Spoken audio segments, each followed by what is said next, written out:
கடந்த 27/3/2025 அன்று இந்த மாமன்றத்தில் ஒரு தீர்மானத்தை நாம் நிறைவேற்றினோம். இந்திய திருநாட்டின் மத நல்லிணக்கத்திற்கும் சிறுபான்மையின இஸ்லாமிய சமுதாய மக்களுக்கும் கடுமையான பாதிப்புகளை ஏற்படுத்தும் வகையில் 1995 ஆண்டின் வக்ஃப் சட்டத்தினை திருத்துவதற்கு மக்களவையில் அறிமுகம் செய்துள்ள வக்ஃப் சட்ட திருத்த முன்வரவினை முழுமையாக திரும்ப பெற வேண்டும் என்ற தீர்மானம் பாஜக நீங்களாக அனைத்து கட்சிகளாலும் ஒருமனதாக ஏற்றுக்கொண்டு நிறைவேற்றப்பட்டது. இந்தியாவில் இருக்கும் பெரும்பாலான அரசியல் கட்சிகளால் இந்த வக்ஃப் சட்ட திருத்தம் எதிர்க்கப்பட்டது. இவை அனைத்தையும் மீறி நாடாளுமன்ற மக்களவையில் வக்ஃப் சட்ட திருத்தம் நிறைவேற்றப்பட்டிருப்பது மிகுந்த கண்டனத்துக்குரியது. வக்ஃப் சட்ட திருத்த மசோதாவுக்கு எதிராக 232 நாடாளுமன்ற உறுப்பினர்கள் வாக்களித்துள்ளார்கள். ஆதரவாக 288 உறுப்பினர்கள் வாக்களித்துள்ளார்கள். இந்த சட்ட திருத்த மசோதாவானது நிறைவேற்றப்பட்டிருந்தாலும் எதிர்த்து வாக்களித்தவர்கள் எண்ணிக்கை 232 என்பது சாதாரணமான எண்ணிக்கை அல்ல. எண்ணிக்கை கூடுதலாக கிடைத்திருக்கலாம். ஆனால் இந்த சட்ட திருத்தம் எதிர்க்கப்பட வேண்டியது மட்டுமல்ல, முழுமையாக திரும்ப பெற வேண்டியது என்பதுதான் நம் கருத்து. அதைத்தான் நாம் இங்கே தீர்மானமாக நிறைவேற்றி அனுப்பியிருந்தோம். இந்தியாவில் இருக்கும் பெரும்பான்மை கட்சிகளின் எதிர்ப்பை மீறி ஒரு சில கூட்டணி கட்சிகளின் தயவால் அதிகாலை 2 மணி அளவில் இத்தகைய சட்டத்தை நிறைவேற்றியிருப்பது இந்திய அரசியல் சட்டத்தின் கட்டமைப்பின் மீது செய்யப்பட்ட தாக்குதல், மத நல்லிணக்கத்தை குலைக்கும் செயல். இதனை உணர்த்தும் வகையில் கருப்பு சின்னத்தை அணிந்து இன்றைய பேரவை நடவடிக்கைகளில் நாங்கள் பங்கெடுக்கிறோம். சர்ச்சைக்குரிய இந்த சட்ட திருத்தத்துக்கு எதிராக உச்சநீதிமன்றத்தில் திராவிட முன்னேற்ற கழகத்தின் சார்பில் வழக்கு தாக்கல் செய்யப்படும் என்பதை இம்மாமன்றத்தில் தெரிவித்துக் கொள்கிறேன். மாண்புமிகு முதலமைச்சர் அவர்கள். மாண்புமிகு பேரவைத் தலைவர் அவர்களே, விதி எண் 110 கீழ் 2 முக்கியமான அறிவிப்புகளை இம்மாவட்டத்தில் வெளியிடுவதில் மகிழ்ச்சி அடைகிறேன். முதலாவது அறிவிப்பு, உலக மாமேதை கார்ல் மார்க்ஸ் அவர்களை பெருமைப்படுத்திட போற்றிட இந்த திராவிட மாடல் அரசு விரும்புகிறது. உலக தொழிலாளர்களை ஒன்று கூடுங்கள் என்ற பிரகடனத்தை உலக தொழிலாளர்கள் அனைவருக்குமான ஒரே முழக்கமாக வடித்து தந்த புரட்சியாளர் கார்ல் மார்க்ஸ் அவர்கள். இழப்பதற்கென்று எதுவும் இல்லை, பெறுவதற்கோ பொன்னுலகு இருக்கிறது என நம்பிக்கை விதைகளை விதைத்தவர். அறிவுலக தொலைநோக்கு சிந்தனையாளர். வரலாற்றில் பலரும் பிறக்கிறார்கள், பலர் வரலாற்றுக்கு தொண்டாற்றி இருக்கிறார்கள். ஆனால் வரலாற்றை மாற்றி அமைத்தவர்கள் சிலர்தான். அந்த சிலரில் தலைமகனாக போற்றப்படுபவர் கார்ல் மார்க்ஸ் அவர்கள். உலக புரட்சிகளுக்கும் இந்த உலகம் இதுவரை அடைந்துள்ள பல்வேறு மாற்றங்களுக்கும் அடித்தளம் அமைத்தது அவரது சிந்தனைகள் தான். அப்படிப்பட்ட எல்லாருக்கும் எல்லாம் என்ற சிந்தனையோடு தான் அவரது நினைவு நாளான கடந்த மார்ச் 14ஆம் நாள் நம்முடைய நிதிநிலை அறிக்கையை இந்த பேரவையில் தாக்கல் செய்தோம். இந்தியாவை பற்றி யாரும் எழுதாத காலத்தில் மிகச் சரியாக இந்தியாவை பற்றி எழுதியவர் அவர்தான். தீர்க்க முடியாத முரண்பாடுகள் உள்ள பல்வேறு இனங்கள், குலமரபுகள், சாதிகள், சமய கோட்பாடுகள், அரசுகள் ஆகியவைகளை ஒன்று சேர்த்து உருவாக்கப்பட்டு இருக்கின்ற புவியியல் ஒற்றுமையைத்தான் இந்தியா என்று அழைக்கிறோம். இந்தியாவின் கடந்த காலத்தில் அரசியல் எவ்வாறு மாறிய போதிலும் சமுதாய நிலை மாறவில்லை. எது எப்படி இருந்தாலும் சரி, அந்த மகத்தான கவர்ச்சிகரமான தேசம் ஒரு காலத்தில் மறுமலர்ச்சி அடைவார்கள் என்று உறுதியாக எதிர்பார்க்கலாம் என்று எழுதியவர் கார்ல் மார்க்ஸ் அவர்கள். அதனால்தான் மார்க்ஸ் ஏங்கல்ஸ் எழுதிய கம்யூனிஸ்ட் கட்சி அறிக்கையை முதலாக தமிழில் மொழிபெயர்த்து 1931ஆம் ஆண்டு வெளியிட்டார் தந்தை பெரியார் அவர்கள். அத்தகைய மாமேதை மார்க்ஸ் அவரது உருவச்சிலை தமிழ்நாட்டின் தலைநகரான சென்னை மாநகரில் அமைக்கப்படும் என்ற மகிழ்ச்சியான அறிவிப்பை இம்மாமன்றத்தில் அறிவிப்பதில் பெருமகிழ்ச்சி அடைகிறேன். 100 ஆண்டுகளுக்கு முன்பே தொழிற்சங்க இயக்கம் கோலோச்சிய இந்த சென்னை மாநகரில் அந்த மாமேதையின் சிலை அமைவது பொருத்தமானது என்று நான் கருதுகிறேன். மாண்புமிகு பேரவைத் தலைவர் அவர்களே, அடுத்து 2வது அறிவிப்பு. அகில இந்திய ஃபார்வர்ட் பிளாக் தலைவரும் புறங்கா புலி என்று போற்றப்பட்டவருமான PK மூக்கையா தேவர் அவர்களுக்கு நாளை 103வது பிறந்த நாள். மதுரை மாவட்டம் உசிலம்பட்டியில் 1923ஆம் ஆண்டு ஏப்ரல் மாதம் 4ஆம் நாள் அவருடைய பிறந்த நாள். இளம் வயதில் பசும்பொன் முத்துராமலிங்க தேவருடைய நம்பிக்கையை பெற்று ஃபார்வர்ட் பிளாக் கட்சியில் இணைந்தார். சுதந்திர இந்தியாவின் முதலில் 1952ஆம் ஆண்டு பெரியகுளம் தொகுதியில் போட்டியிட்டு வென்றார். அதன் பிறகு 1957, 1962, 1967, 1971, 1977 ஆகிய தேர்தலில் தொடர்ந்து உசிலம்பட்டி தொகுதியில் வெற்றி வாகை சூடியவர் மூக்கையா தேவர் அவர்கள். 1971ஆம் ஆண்டு ராமநாதபுரம் நாடாளுமன்ற தொகுதியில் போட்டியிட்டு வென்றவர். ஒரே தொகுதியை தொடர்ச்சியாக வென்று மக்கள் நாயகனாக வளர்ந்தவர் அவர். 1967ஆம் ஆண்டு ஆட்சி மாற்றம் நடைபெற்ற போது பேரறிஞர் பிறந்த அண்ணாவுக்கு தோள் கொடுத்தவர் PK மூக்கையா தேவர்கள். அப்போது இந்த பேரவையில் தற்காலிக பேரவையாக இருந்தவர் அவர்தான். அன்றைக்கு சட்டமன்ற உறுப்பினருக்கு பதவி பிரமாணம் செய்து வைத்திருக்கிறார். கச்சத்தீவு ஒப்பந்தத்துக்கு எதிராக நாடாளுமன்றத்தில் முழங்கியவரும் அவர்தான். தேவர் சமுதாய மக்களுக்காக கல்வி நிறுவனங்கள் உருவாக்க வேண்டும் என்று முதலமைச்சர் அண்ணா அவர்களிடத்திலே கோரிக்கை வைத்தவரும் அவர்தான்.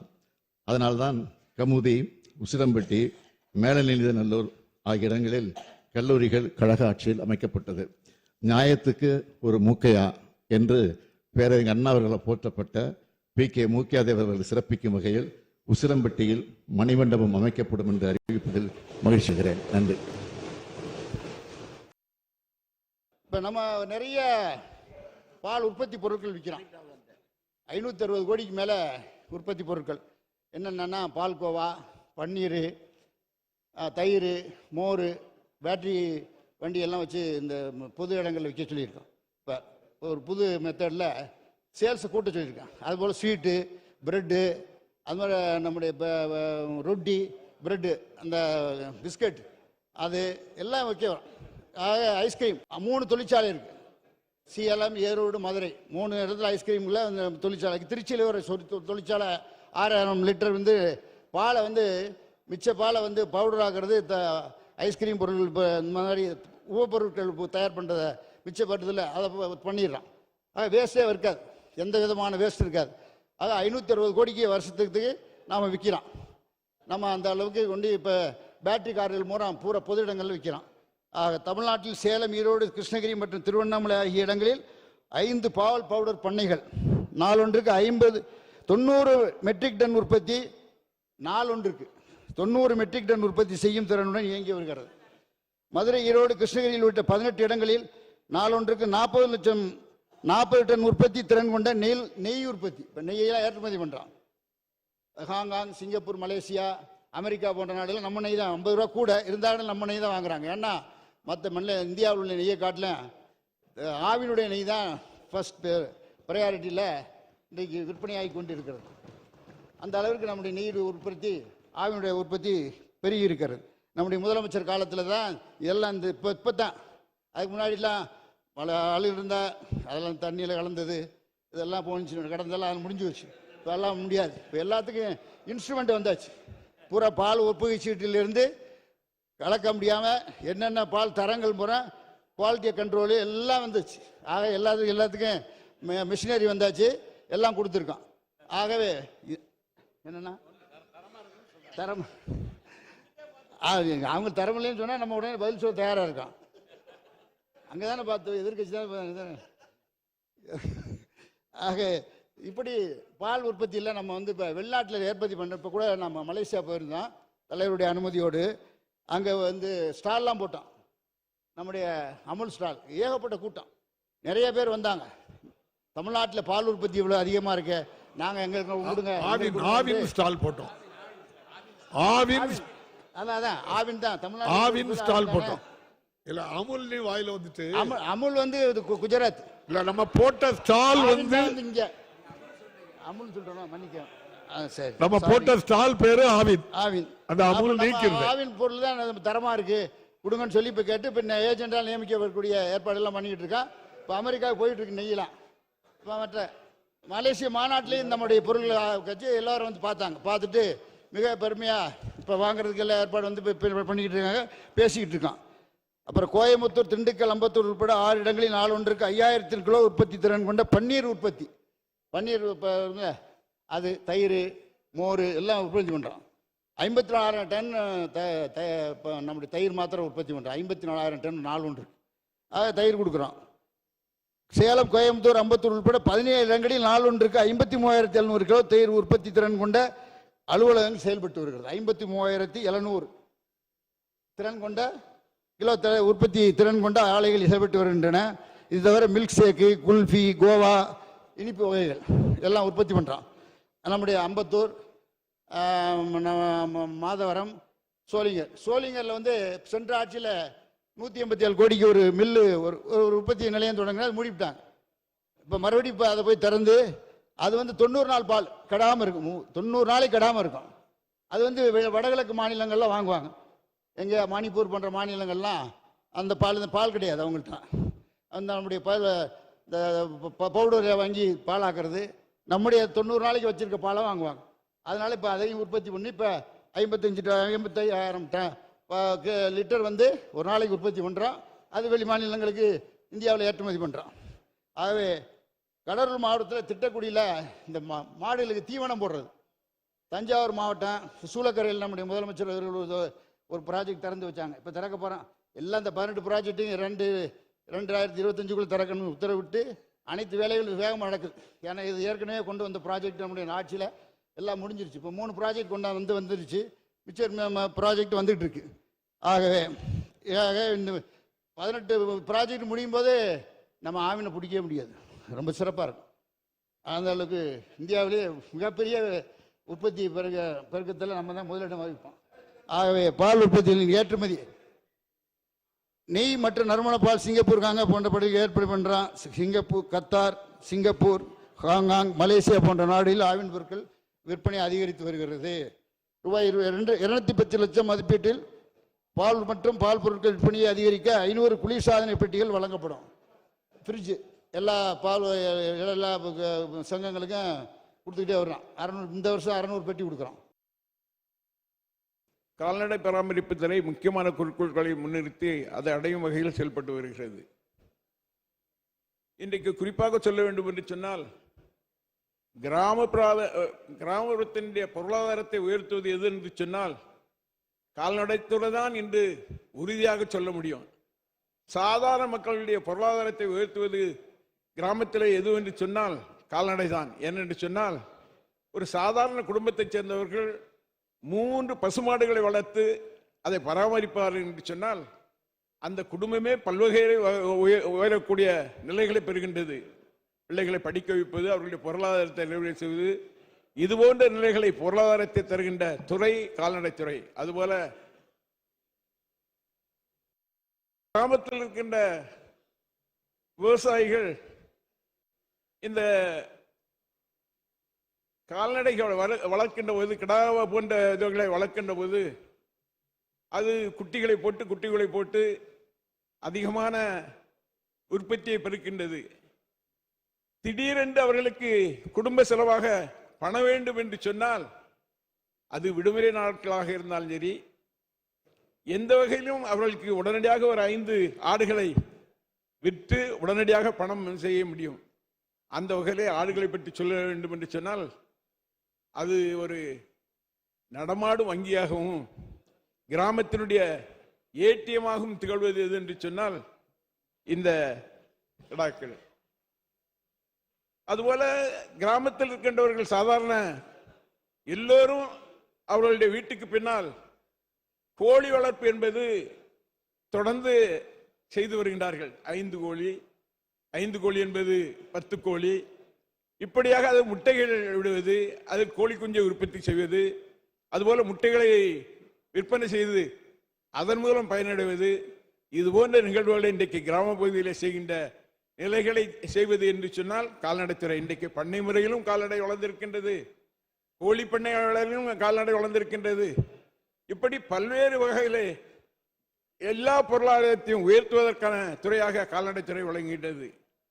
அதற்கான வகையிலே கிராம பொருளாதாரத்தை உயர்த்துவது, நோயற்ற கால்நடைகள் என்ற நிலையை உருவாக்குவது, உள்ளூர் இன பசுக்கள் மற்றும் எருமைகளின் தரத்தை உயர்த்துவது, பசுந்தீவன மேம்பாட்டிற்காக திட்டங்களை செயல்படுத்துவது, செலவை குறைத்து கால்நடை பொருட்களின் உற்பத்தியை அதிகரிப்பது, உள்நாட்டின கால்நடைகள் அவற்றின் வாழ்விடங்களே பாதுகாத்து எண்ணிக்கை பெருக்குவது, கால்நடை வளர்ப்பதற்கு பல்வேறு விழிப்புணர்வு பயிற்சிகளை ஆலோசனைகள் வழங்குவது போன்ற முக்கிய குறிக்கோள் அடையும் வகையில் பல திட்டங்களை செயல்படுத்த மாண்புமிகு முதலமைச்சர் அவர்கள் ஆணையிட்டார்கள். மாண்புமிகு பேரவை துணைத் தலைவர் அவர்களே, தமிழ்நாட்டில் 3869 கால்நடை நிலையங்கள், கிளை நிலையங்கள் மற்றும் நடமாடும் கால்நடை மருத்துவ ஊர்திகள் மூலம் செயற்கை முறை கருவூட்டல் பணிகள் சிறப்பாக நடைபெற்று வருகிறது. 2024-25 ஆண்டில் 50,96,000 கருவூட்டல்கள் மேற்கொள்ளப்பட்டு அதன் காரணமாக கன்றுகள் பிறப்பு அதிகரித்துள்ளது. இடையேறி கன்றுகளை மட்டுமே பிறக்கும் வகையில் பாலினம் பிரிக்கப்பட்ட உறைவிந்து உற்பத்தி ஆய்வகம் ஊட்டி மாவட்டம் கால்நடை பண்ணையில் 2024 மார்ச் மாதம் மாண்புமிகு தமிழ்நாடு முதலமைச்சர் அவர்களால் தொடங்கி வைக்கப்பட்டு கடந்த மாதம் வரை 1872 கிடையேறி கன்றுகள் பிறந்துள்ளன என்பதை நான் இங்கே சொல்லிக்கொள்ள கடமைப்பட்டிருக்கின்றேன். அதுபோல கருமாற்று தொழில்நுட்பம் மற்றும் செயற்கை கருத்தரித்தல் ஆகிய தொழில்நுட்பங்களை பயன்படுத்தி பொலிகாலை உற்பத்தியில் தமிழ்நாடு கால்நடை பராமரிப்புத்துறை இந்திய அளவில் மற்ற மாநிலங்களுக்கு வழிகாட்டியாகவும் முன்னோடியாகவும் விளங்கி வருகின்றது என்பதை நான் இங்கு சொல்லிக்கொள்ள கடமைப்பட்டிருக்கின்றேன். மாண்புமிகு பேரவை துணைத் தலைவர் அவர்களே, கால்நடை பொருட்கள் உற்பத்தி செலவை குறைத்து வருமானத்தை பெருக்கும் நோக்கத்தோடு பசுந்தீவன உற்பத்தியை பெருக்கும் திட்டங்களை செயல்படுத்த மாண்புமிகு தமிழ்நாடு முதலமைச்சர் அவர்கள் ஆணையிட்டிருக்கின்றார்கள். திருவள்ளூர், திருவண்ணாமலை, விழுப்புரம், சேலம், கடலூர் ஆகிய மாவட்டங்களில் 25 ஏக்கர் மேய்க்கால் நிலங்களை சுய உதவி குழுக்கள் மூலம் பசுந்தீவன உற்பத்தி செய்யும் திட்டம் செயல்படுத்தப்பட்டு வருகிறது. விவசாயிகளுடைய பல தோட்டங்களிலே ஊடுபயிராக பசுந்தீவன சாகுபடி ஏக்கருக்கு 3000 மானியத்தில் 9000 ஏக்கரில் தீவன சாகுபடி மேற்கொள்ளப்படுகின்றது. கால்நடை வளர்ப்போர் தங்கள் சொந்த நிலங்களிலே பசுந்தீவன உற்பத்தியை மேற்கொள்ளும் விதமாக மானாவாரி நிலங்களில் சுமார் 10,000 ஏக்கரில், பாசன வசதி உள்ள 4000 ஏக்கரிலும் அதிக மகசூல் தரும் பசுந்தீவன விதைகள் விவசாயிகள் வழங்கப்பட்டு வருகின்றன. சிவகங்கை மாவட்டம் செட்டிநாடு மாவட்ட கால்நடை பண்ணையில் 100 ஏக்கரில் பசுந்தீவன உற்பத்தி திட்டம் செயல்படுத்தப்படுகின்றது. அரும்பாடுபட்டு உற்பத்தி செய்யப்பட்ட பசுந்தீவன விரையாமல் தடுக்கும் வகையில் கடந்த 2 ஆண்டுகளில் 6000 விவசாயிகளுக்கு புல்லறுக்கும் கருவிகள் 50% மானியத்தில் வழங்கப்படுகின்றது. மாண்புமிகு பேரவை துணைத் தலைவர் அவர்களே, அரசு வழங்கும் சேவைகள் அனைத்து கிராம ஊராட்சிகளுக்கும் குக்கிராமங்களுக்கும் சென்று சேரும் விதமாக கடந்த ஆகஸ்ட் மாதம் 245 நடமாடும் கால்நடை மருத்துவ ஊர்திகள் மூலம் ஒரு நாளைக்கு 2 கிராம ஊராட்சிகளில் சேவைகள் வழங்கப்படுகின்றன.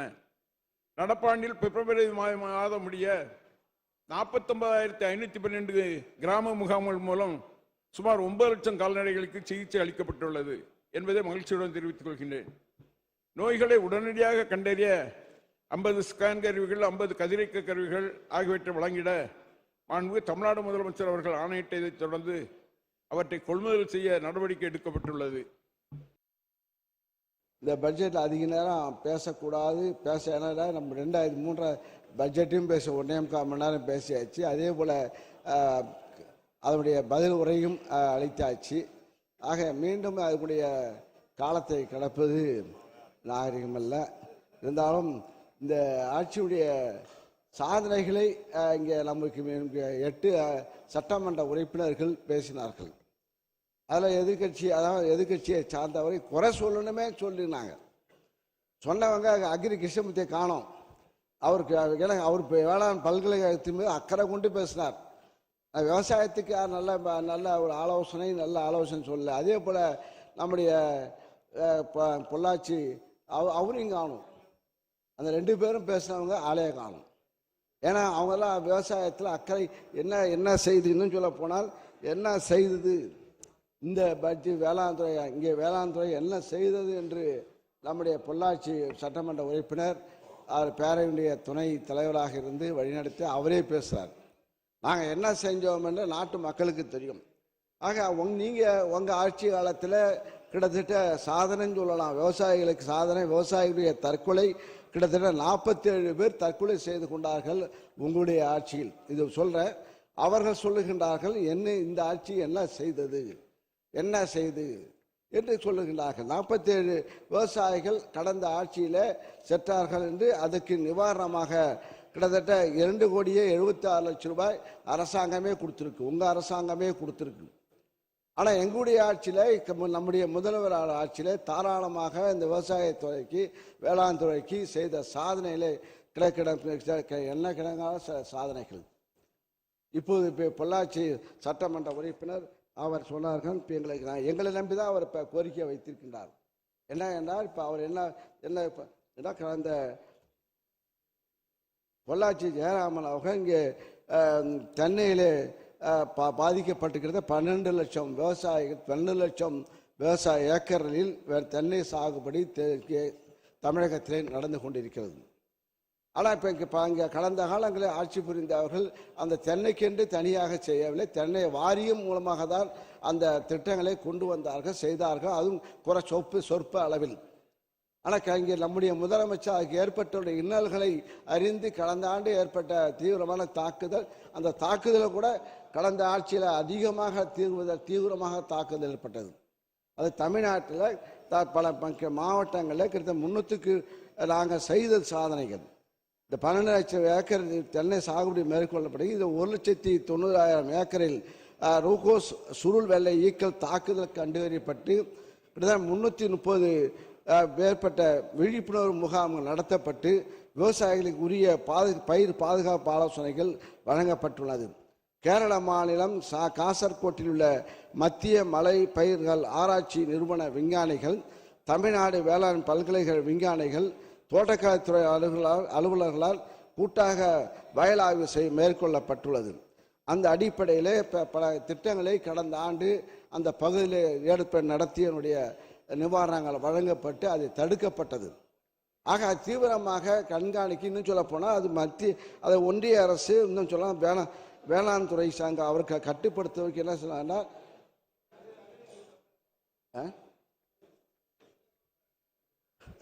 அகிரி லேட்டாக வராப்ப லேட்டாக தான் வராது. பொள்ளாச்சி சொன்னப்போ தான் வராங்க எல்லாம். இப்போ ஏன்னா ரெண்டு பேரையுமே கூப்பிட்டுட்டீங்களே, 2 பேரும் கூப்பிட்டு நீங்க கூப்பிட்ட உடனே வந்துட்டாங்களே.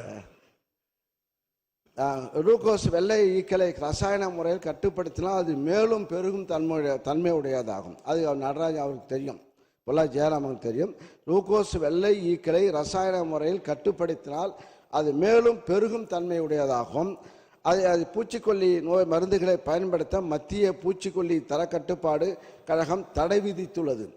எனவே இயற்கை முறை மற்றும் ஒருங்கிணைந்த பயிர் பாதுகாப்பு முறைகளை கடைபிடித்தால் மட்டுமே பூச்சி பெருக்கத்தை பெருகுவதை தடுக்க முடியும்.